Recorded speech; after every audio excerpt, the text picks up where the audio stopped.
Students, welcome to my YouTube channel intent coaching classes. हम class 10th का sample paper solve कर रहे हैं। इसके पहले वाली वीडियोस में हमने इसके section A, section B and section C complete कर लिया है। अगर आपने वो वीडियोस अभी तक नहीं देखी तो उनका लिंक डिस्क्रिप्शन में दिया हुआ है। आज हम सेक्शन डी से स्टार्ट करेंगे। Section D consists of 4 question of 5 marks each. ठीक है, सेक्शन डी में हमारे पास 4 क्वेश्चन दिए हैं, जो ईच क्वेश्चन है वो 5 मार्क्स का है। हमारा 32nd सम है, the length of the side forming right angle of a right triangles are 5x and 3x minus 5 centimetre. If the area is 60 centimetre square, find its hypotenuse. ठीक है, मतलब क्या है, हमें लेंथ दी है। हमारे पास एक राइट एंगल ट्रायंगल है, सपोज ये राइट एंगल ट्रायंगल है।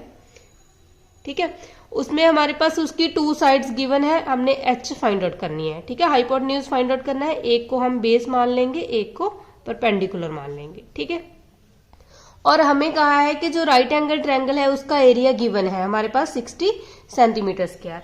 तो हमें पता होना चाहिए कि area of right angle triangle देखो क्या होता है। Area of right angle triangle होता है half into base into height. ठीक है, एल्टीट्यूड भी बोल देते हैं और हाइट भी बोल देते हैं। तो यहां से हमारे पास आ जाएगा हाफ, बेस हमारे पास है 5x और एल्टीट्यूड है 3x माइनस 1। इसकी वैल्यू किसके इक्वल दी हुई है? 60 के इक्वल दी हुई है। ठीक है, यहां से हम इसको सॉल्व करेंगे। ये बन जाएगा 120। 2 को यहाँ मल्टीप्लाई कर ली, इन दोनों की मल्टीप्लीकेशन करेंगे। तो 5x को पहले 3x से मल्टीप्लाई करेंगे तो ये आ जाएगा 15x स्क्वायर माइनस के 5x। ठीक है, 120 को भी इस साइड ले आएंगे, हमारे पास आ जाएगा 15x square minus 5x minus 120 is equal to 0। अब हम क्या कर सकते हैं, देखो इसको सिंप्लीफाई करेंगे। जब हमें पता है कि ये सभी नंबर जो है वो 5 के मल्टीपल है, तो इसको 5 से डिवाइड करेंगे तो ये हमारे पास आ जाएगा 3x स्क्वायर। इसको 5 से डिवाइड करेंगे तो ये x आ जाएगा, और 120 को 5 से डिवाइड करेंगे तो आ जाएगा 24 इज इक्वल टू 0।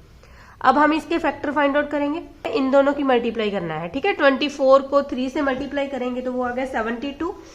हमने वो नंबर सोचना है जिनकी मल्टीप्लाई करने से तो वो 72x स्क्वायर माइनस के बनना चाहिए, और प्लस माइनस करने से माइनस के x आना चाहिए। ठीक है, तो हमारे पास आ जाएगा 3x स्क्वायर माइनस के 9x प्लस के 8x माइनस के 24 इज इक्वल टू 0। ठीक है, 8 9 जा 72 और माइनस के 9 में से प्लस के 8 सब्ट्रैक्ट करेंगे तो वो आ जाएगा माइनस के x।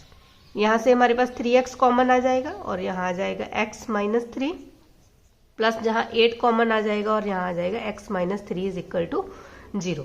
ठीक है, यहाँ हमारे पास आ गया x माइनस 3 और 3x plus 8 is equal to 0। तो यहाँ से हमारे पास x की वैल्यू आ गई 3, और यहाँ इसको इक्वल टू 0 रखेंगे तो यहाँ से x की वैल्यू आ जाएगी माइनस के 8/3। ठीक है, अब हमने फाइंड आउट करनी है h की वैल्यू। तो इन दोनों में x की कोई भी वैल्यू फिल करें। देखो हम x की जगह पे 3 फिल करते हैं, तो हमें पता है जो हमारा बेस है वो तो बन जाएगा 5 इंटू 3 15, और जो हमारा परपेंडिकुलर है वो हमारे पास आ जाएगा 3x की जगह पे 3 फिल करेंगे, 3 3 जा 9, 9 माइनस 1 8। ठीक है, अब हमें पता है कि राइट एंगल ट्रायंगल जब भी दी होती है तो हम यूजिंग पाइथागोरस थ्योरम h की वैल्यू फाइंड आउट कर सकते हैं। तो ये हमारे पास आ जाएगा h square is equal to p का स्क्वायर, p स्क्वायर आ जाएगा 8 का स्क्वायर 64, प्लस b का स्क्वायर 15 का स्क्वायर आ जाएगा 225। इन दोनों को ऐड करेंगे तो हमारे पास आ गया 289। ठीक है, तो यहाँ से h की वैल्यू क्या आ जाएगी, 289 का स्क्वायर रूट करेंगे तो वो आ जाएगी 17। ठीक है, तो यही हमने फाइंड आउट करनी थी। तो हाइपोटेन्यूज की वैल्यू हमारे पास आ गई 70। ठीक, 32 में ही हमारे पास एक और सम दिया है। Solve the following pair of equation graphically 2x plus 3y equal to 12 and x minus Y equal to 1। ठीक है, x माइनस वाई माइनस 1 है, इसको इक्वल टू लेके जाएंगे तो 1 की इक्वल आ जाएगा। Shade the region between the 2 lines by the above equation and x axis. First हम क्या करेंगे, देखो 2x plus 3y is equal to 12। ठीक है, इस इक्वेशन में से हम x और y की वैल्यूज फाइंड आउट करेंगे। लेट कर लेते हैं हम यहाँ x की कोई भी वैल्यू ले सकते हैं। सपोज यहाँ हमने x को 0 फिल कर लिया। जब यहाँ x 0 है तो हमें पता है y की वैल्यू हमारे पास आ जाएगी 4। ठीक है, और अब y को 0 ले लेते हैं। अगर y 0 है तो x की वैल्यू हमारे पास आ गई 6, ठीक है। सिमिलर हम सेकंड इक्वेशन को सॉल्व करेंगे। ये हमारे पास है x minus Y is equal to 1, 1 को दूसरी साइड ले जाएंगे, ठीक है। अब एक बार हम x को 0 फिल करेंगे। जब हमने x को 0 फिल किया तो ये नेगेटिव साइन उधर चला गया, तो y की वैल्यू हमारे पास आ गई माइनस के 1। अगर हम y को 0 फिल करेंगे तो वहां से हमारे पास x क्या आ जाएगा 1, ठीक है। अब हम इन दोनों इक्वेशंस का ग्राफ ड्रा करेंगे। हमें पता है यहाँ हमारे पास x पॉजिटिव होता है, इस साइड x नेगेटिव होता है, यहाँ y पॉजिटिव और यहाँ y नेगेटिव, ठीक है। 6 तक वैल्यूज है। यहाँ हमारा रीजन होता है 0 0 पॉइंट, ये 1 है, 2 3 4 5 6। सिमिलर इस टर्म माइनस के आ जाएंगे, -1 -2 -3 -4 -5 -6 एंड सो ऑन। यहाँ प्लस के y के 1 2 3 4 5, ठीक है। यहाँ माइनस के -1 -2 -3 -4 -5 -6। फर्स्ट हम 2x plus 3y is equal to 12, ठीक है। ये वाली लाइन ड्रा करते हैं। यहाँ हमें पता है x की वैल्यू 0 है और y की वैल्यू 4 है। जब x 0 है और y 4 है तो हमारे पास ये वाला पॉइंट आ गया। यहाँ x 0 है और y की वैल्यू 4 है। और इसका सेकंड पॉइंट है x की वैल्यू 6 है और y की वैल्यू 0 है, तो ये वाला पॉइंट आ गया। यहाँ x 6 है और y की वैल्यू 0 है, ठीक है। हम इन दोनों पॉइंट्स को आपस में मीट करा देंगे तो हमारे पास ये वाली लाइन बन गई 2x plus 3y is equal to 12, ठीक है। अब हम इस लाइन के पॉइंट प्लॉट करेंगे। यहाँ हमारे पास x 0 है और y की वैल्यू -1 है, ठीक है। तो हमें पता है y की वैल्यू -1 यहाँ है और x 0 ये है। ये वाला पॉइंट आ गया हमारा 0, -1, ठीक है। फिर x की वैल्यू 1 है और y की वैल्यू 0 है, तो हमारे पास ये वाला पॉइंट आ गया। x की वैल्यू 1 और y की वैल्यू 0, ठीक है। तो इन दोनों पॉइंट को भी ऐसे मिलाएंगे तो हमारे पास ये वाली लाइन बन गई x minus Y is equal to 1, ठीक है। अब हमें कहा है कि shade the region between two lines by the above equation and x axis. हमने वो वाला रीजन शेड करना है जो दोनों लाइंस के बीच में है और x एक्सिस के ऊपर है, ठीक है। तो हमें पता है, देखो पहले तो ये वाला पॉइंट देखते हैं, हमारा ये वाला पॉइंट कौन सा है, कहाँ जाके ये दोनों लाइन इंटरसेक्ट कर रही है। तो देखो इंटरसेक्टिंग पॉइंट किस तरह फाइंड आउट करते हैं, जैसे कि 2x plus 3y is equal to 12। एक लाइन हमारे पास है x minus Y is equal to 1। हम क्या करेंगे, इस जे वाली लाइन को 2 के साथ मल्टीप्लाई कर देंगे। यहाँ 2 के साथ मल्टीप्लाई करेंगे और इन दोनों इक्वेशन को आपस में सब्ट्रैक्ट कर देंगे, ठीक है। ये प्लस हो जाएगा और ये माइनस, ये कैंसिल हो गया। ये हमारे पास बन गया 5y, जहां से आ गया 10, ठीक है। तो y की वैल्यू आ गई 2। अगर y हमारे पास 2 है तो इस इक्वेशन में, किसी भी इक्वेशन में हम वैल्यू फिल कर सकते हैं, ठीक है। सपोज हमने इसमें वैल्यू फिल की x minus 2 is equal to 1, x is equal to आ गया 1 प्लस 2 3। इसका मतलब इन दोनों लाइंस का जो इंटरसेक्टिंग पॉइंट है उसमें x की वैल्यू 3 है और y की वैल्यू 2 है, तो वो हमारा ये वाला पॉइंट आ गया x इक्वल, ठीक है। x की वैल्यू 3 और y की वैल्यू 2। अब देखो कौन सा एरिया शेड होगा, हमें पता है ये दोनों लाइन इस पॉइंट पे इंटरसेक्ट कर रही है और ये हमारी x एक्सिस है, तो हमने ये वाला एरिया शेड कर देना है, ठीक है, जो इन दोनों लाइंस के और x एक्सिस के बीच में है। हमारा 33rd सम है, 2 circular weeds of different size are joined together such that the distance between their centre is 14 centimetre. The sum of their area is 130 pi centimeter square. Find radius of each beads. ठीक है, हमें दिया है कि जो beads हैं वो circular type के हैं, मतलब सर्कल की शेप में बने हुए हैं, ठीक है, और दोनों आपस में ज्वाइन किए गए हैं और उनके बीच, उनके सेंटर के बीच में जो डिस्टेंस है वो 14 सेंटीमीटर है। सपोज हमारे पास एक बीड ये है और एक ये वाला है, ठीक है। 2 सर्कल ले लिए हमने जो आपस में ज्वाइन किए गए हैं, ठीक है। ये वाला इसका सेंटर है और ये इसका सेंटर है। इनके सेंटर के बीच में जो डिस्टेंस है वो हमारे पास गिवन है 14 सेंटीमीटर, ठीक है। सपोज ये C1 सेंटर है इसका C2 सेंटर है, ठीक है। अब देखें तो यहां से लेके सेंटर से हमें पता है सेंटर सर्कल के किसी भी पॉइंट तक जो डिस्टेंस होता है उसको हम बोलते हैं रेडियस, ठीक है। इसका मतलब इस सर्कल की रेडियस है वो R1 है और C2 से लेके यहां तक का जो डिस्टेंस है वो हमारे इस सर्कल की रेडियस आ गई, बड़े सर्कल की, ये हमारे पास आ गई R2। ठीक है, हमारे पास क्या गिवन है कि R1 प्लस R2, ठीक है, ये वाला डिस्टेंस ये, अगर हम इन दोनों को ऐड कर दें तो ये इनकी वैल्यू हमारे पास दी हुई है 14 सेंटीमीटर। ठीक है, अब हमें दिया है sum of their area is 130 pi centimetre square. ठीक है, हमें पता है कि एरिया ऑफ सर्कल होता है पाई आर स्क्वायर। यहाँ हमारे पास इस सर्कल के बात करें तो इसकी रेडियस R1 है, तो ये आ जाएगा पाई R1 का स्क्वायर, प्लस सेकंड सर्कल की रेडियस R2 है, तो इसका मतलब पाई R2 का स्क्वायर लिख सकते हैं उसको। ठीक है, इन दोनों सर्कल्स के एरिया का सम हमारे पास गिवन है 130 पाई। देखो यहां से हम पाई कॉमन लिख सकते हैं, पाई कॉमन आ गया तो हमारे पास आ गया R1 का स्क्वायर प्लस R2 का स्क्वायर इज इक्वल टू 130 पाई। ठीक है, पाई से पाई कैंसिल हो गया, इसका मतलब R1 का स्क्वायर प्लस R2 का स्क्वायर हमारे पास आ गया 130 इसके इक्वल।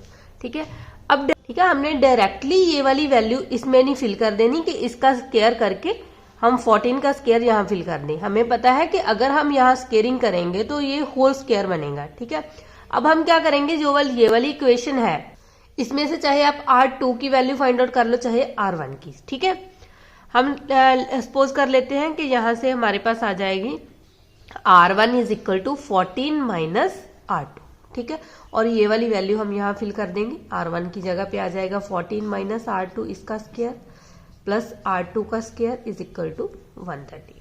ठीक है, यहाँ a माइनस बी का होल स्क्वायर का फार्मूला लगेगा, ये हमारे पास होता है a का स्क्वायर 14 का स्क्वायर 196 आ जाएगा प्लस R2 का स्क्वायर माइनस 2ab। ठीक है, यानी कि 14 2 जा 28 माइनस 28 R2 प्लस R2 का स्क्वायर इक्वल टू 130। ठीक है, 130 को भी इस तरफ ले आओ, यहाँ के ये माइनस का हो जाएगा इक्वल टू 0 आ जाएगा।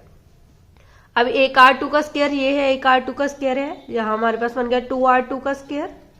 ठीक है, माइनस के 28 R2, 196 से 130 सब्ट्रैक्ट करेंगे तो हमारे पास आ जाएगा 66 इज इक्वल टू 0। ठीक है, इस पूरी इक्वेशन को हम 2 से डिवाइड कर देंगे, हमारे पास आ जाएगा R2 का स्क्वायर माइनस यहाँ आ जाएगा हमारे पास 14 R2 और प्लस आ जाएगा 33 इज इक्वल टू 0। ठीक है, अब हम इसके फैक्टर बनाएंगे, हमें वो वाले नंबर चाहिए जिनकी मल्टीप्लीकेशन करने से 33 बने और प्लस माइनस करने से माइनस के 14 बने। ठीक है, तो हमें पता है 11 3 जा 33 होते हैं और 11 में 3 ऐड करेंगे तो वो 14 बन जाएगा। ये यहाँ से हमारे पास आ जाएगा R2 का square minus 11 R2 minus 3 R2 plus 33 is equal to 0। ठीक है, R2 यहाँ कॉमन आ जाएगा, बीच में आ जाएगा R2 माइनस 11, यहाँ से 3 कॉमन आ जाएगा, यहाँ से आ जाएगा R2 माइनस 11, तो यहाँ से R2 माइनस 11 और R2 माइनस 3, तो R2 की वैल्यू हमारे पास आ गई 11, एक बार R2 की वैल्यू हमारे पास आ गई 3। ठीक है, अब देखो अगर तो हमारे पास R2 की वैल्यू 11 है तो हमारे पास जो R1 है उसकी वैल्यू 3 आ जाएगी। ठीक है, अगर R2 की वैल्यू 3 है तो यहाँ हम 3 फिल करेंगे तो हमारे पास R1 की वैल्यू 11 आ जाएगी। ठीक है, तो यही हमने फाइंड आउट करनी थी कि रेडियस ऑफ ईच बीड, तो दोनों बीड्स की जो रेडियस है एक की 3 सेंटीमीटर है, एक की 11 सेंटीमीटर है। 33 में एक और सम है। ठीक है, चॉइस दी हुई है, कोई भी सम इन दोनों में से सॉल्व कर सकते हैं। ठीक है, in the given figure PA and PB are tangent to a circle from an external point P such that PA is equal to 4 cm and BAC angle हमारे पास गिवन है 135। Find the length of AB। हमने AB की length find out करनी है। First हमें PA की length दी है 4 centimetre. हमें पता है कि जब भी हमारे पास कोई सर्कल गिवन है और हमारे पास कोई एक्सटर्नल पॉइंट है, एक्सटर्नल पॉइंट से अगर हम सर्कल के ऊपर टेंजेंट ड्रा करते हैं तो उन दोनों की लेंथ आपस में इक्वल होती है। ठीक है, तो हमें पता है PA is equal to PB आ जाएगा, तो हमारे पास PA भी एक ट्रायंगल बन रही है। अगर किसी ट्रायंगल की 2 साइड्स हम इक्वल होती है तो उसके अपोजिट एंगल भी इक्वल होते हैं। ठीक है, तो इससे ये रिजल्ट बन जाएगा कि जो PAB एंगल है वो इक्वल आ जाएगा PBA के। ठीक है, opposite angle of equal sides are equal. ठीक है, ये रिजल्ट याद रखना है। तो अब देखो, अगर हमें पता है कि ये वाली लाइन है हमारे पास एक ट्रांसवर्सल उसको कट कर रही है, तो इन दोनों एंगल्स का जो सम है वो हमारे पास होता है 180। ठीक है, हमारे पास आ जाएगा PAB plus BAC is equal to 180। ठीक है, BAC की वैल्यू हमारे पास गिवन है, ये PAB है। PAB प्लस BAC की वैल्यू है 135 इज इक्वल टू 180। यहाँ से हम PAB की वैल्यू फाइंड आउट कर लेंगे। PAB हमारे पास आ जाएगा 180 माइनस 135, तो ये हमारे पास आ जाएगा 45 डिग्री। ठीक है, इसका मतलब ये वाला एंगल 45 है, तो हमें पता है अगर PAB 45 है तो PBA भी 45 है। ठीक है, तो ये भी 45 है, ये भी 45 है। हमें पता है sum of angles of triangle 180 होता है, इसका मतलब इन दोनों का सम 90 हो गया, तो ये एंगल भी हमारे पास क्या आ गया, 90 डिग्री। ठीक है, अगर आपने इसको सॉल्व भी करना है तो आप इस लिख सकते हो in a triangle PAB, angle PAB plus angle PBA plus angle APB is equal to 180। ठीक है, sum of angles of triangle is 180। इसकी वैल्यू 45 है, इसकी वैल्यू भी 45 है, और जो APB है वो हमने फाइंड आउट कर लेना है। तो यहां से APB की वैल्यू हमारे पास आ जाएगी 90। ठीक है, अब हमें पता चल गया कि जो ट्रायंगल है हमारे पास इस टाइप की ट्रायंगल है। ठीक है, और ये वाला एंगल इसका 90 डिग्री बन रहा है। इसका मतलब इसका बेस भी गिवन है, हमारे पास हाइट भी गिवन है, ये वैल्यू हमने H की फाइंड आउट करनी है। ठीक है, पाइथागोरस थ्योरम हम इसको सॉल्व कर सकते हैं। हमारे पास आ जाएगा H² is equal to P का स्क्वायर 16 आ जाएगा, और B का स्क्वायर भी 16 आ जाएगा। तो H² is equal to 32, H की वैल्यू आ जाएगी √32, √32 को हम लिख सकते हैं 16 इंटू 2। ठीक है, और 16 का स्क्वायर रूट 4 बाहर आ जाएगा, 4√2 हमारे पास H की वैल्यू आ गई। ठीक है, यही हमने फाइंड आउट करनी थी। H हमारे पास AB है। ठीक है, सर्कल की कॉर्ड बन रही है, इसका मतलब जो कॉर्ड ऑफ लेंथ है ना वो हमारे पास आ गई 4√2। हमारा 34th सम है, from a solid right circular cylinder of height 14 centimetre and base radius 6 centimetre, a right circular cone of the same height and same base removed, find the volume of the remaining solid. ठीक है, हमें कहा है कि उसमें से एक same height का और सेम बेस का कोन निकाल दिया गया है। ठीक है, जो बाकी की फिगर बनी है उसका हमने वॉल्यूम फाइंड आउट करना है। तो देखो, हमने फाइंड आउट करना है वॉल्यूम ऑफ रिमेनिंग सॉलिड। तो हमारे पास क्या बचेगा, देखो हमारे पास राइट सर्कुलर सिलेंडर है, पहले हम उसका वॉल्यूम करेंगे। Volume of right circular cylinder, उसमें से माइनस कर देंगे वॉल्यूम ऑफ कोन। ठीक है, राइट सर्कुलर कोन, कोन का वॉल्यूम अगर हम सिलेंडर के वॉल्यूम में से माइनस कर दें तो हमारे पास जो रिमेनिंग बच जाएगा उस सॉलिड का वॉल्यूम फाइंड आउट हो जाएगा। ठीक है, तो यहाँ हमारे पास फार्मूले आने चाहिए। हमें पता है वॉल्यूम ऑफ सिलेंडर हमारे पास होता है πr²h, और वॉल्यूम ऑफ कोन हमारे पास होता है 1/3 πr²h। ठीक है, अब यहाँ हम इसको डायरेक्टली इसका एलसीएम ले लेंगे। हमारे पास 3 एलसीएम आ गया, ये आ गया 3 πr²h माइनस यहाँ हमारे पास आ गया πr²h। ठीक है, ये आ गया 2 πr²h/3। ठीक है, अब इसमें वैल्यू फिल करेंगे। 2/3 तो एज इट इज आ जाएगा, पाई की वैल्यू अगर हमारे पास नहीं गिवन तो हम 22/7 ले लेंगे। ठीक है, और आर रेडियस हमारे पास गिवन है 6 है, तो आर का स्क्वायर आ जाएगा 6 × 6, और हाइट भी गिवन है, हाइट हमारे पास है 14। ठीक है, इसको सॉल्व कर लेंगे हम। 7 × 2 = 14, 3 × 2 = 6, यहाँ इनकी मल्टीप्लाई करेंगे। 22 को 2 से मल्टीप्लाई किया है 44, 44 × 2 × 6 × 2। ठीक है, इन सभी की मल्टीप्लाई करेंगे। 44 को 2 के साथ मल्टीप्लाई किया तो ये बन गया 88, और 88 को 12 के साथ मल्टीप्लाई करेंगे तो हमारे पास आ जाएगा 1056 सेंटीमीटर क्यूब। ठीक है, तो ये हमारा वॉल्यूम आ जाएगा। हमारा 35th सम है, following frequency distribution shows the daily expenditure on milk of 30 house hold in a locality.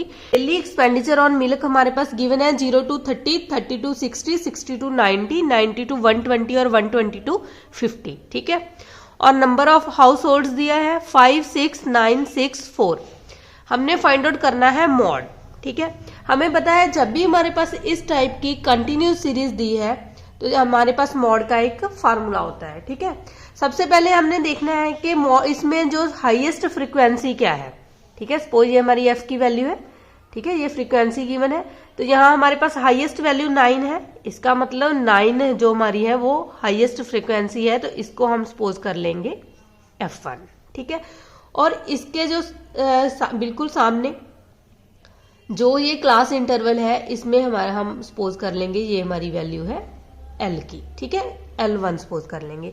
और F1 के ऊपर वाले नंबर को F0 और इसके नीचे वाले नंबर को F2 लेट कर लेंगे, ठीक है। तो हमारे पास मॉड फाइंड आउट करने का फार्मूला होता है L1 plus H F1 minus F0 upon 2 F1 minus F0 minus F2, ठीक है। आपने ये फार्मूला याद रखना है। जो हमारे पास हाईएस्ट फ्रीक्वेंसी गिवन है, ठीक है, उसके जो सामने वाला इंटरवल है उसमें हमारी वैल्यू आ जाएगी L। लोअर लिमिट देख लेनी है हमने इसमें। L1 की वैल्यू है 60 प्लस H होता है डिफरेंस, इनमें जो डिफरेंस है, ठीक है, 0 और 30, 30 और 60 हमें पता है 30, 30 का डिफरेंस है, इसका मतलब H की वैल्यू हमारे पास आ जाएगी 30, ठीक है। F1 की वैल्यू है 9 और F0 की वैल्यू है 6 अपॉन में आ जाएगा 2 इंटू F1 माइनस F0 है 6 और F2 की वैल्यू भी है 6, ठीक है। इसको सॉल्व कर लेंगे, ये हमारे पास आ गया 60 प्लस 30, 9 में से 6 को सब्ट्रैक्ट करेंगे तो यहां से हमारे पास आ जाएगा 3 और अपॉन में 9 2 जा 18 माइनस के 6 हमारे पास हो गया माइनस के 12 और 18 में से 12 को माइनस करेंगे तो हमारे पास आ जाएगा 6, ठीक है। इसको कैंसिल करेंगे, 3 2 जा 6 और 15 2 जा 30, ठीक है। 60 प्लस 15 हमारे पास आ गया 75, तो मॉड की वैल्यू हमारे पास आ गई 75, ठीक है। जब भी कंटिन्यूस सीरीज है तो हमें पता है जो मॉड है वो इस फार्मूले की हेल्प से हम फाइंड आउट करेंगे, ठीक है। अदरवाइज अगर हमारे पास डिस्क्रीट सीरीज या इंडिविजुअल सीरीज है उसमें हमने यही देखना है कि जो हमारे पास हाईएस्ट फ्रीक्वेंसी है, जिस टर्म मतलब जो टर्म ज्यादा बार रिपीट होती है वो हमारे मॉड की वैल्यू होती है, ठीक है। तो हमने सेक्शन डी कंप्लीट कर लिया है। आज हम इतना ही करेंगे। अगर आपको मेरी वीडियो पसंद आई है तो लाइक करना और अपने फ्रेंड्स के साथ शेयर भी करना। अगर आप मेरे चैनल पे नए आए हो तो चैनल को सब्सक्राइब करना मत भूलना।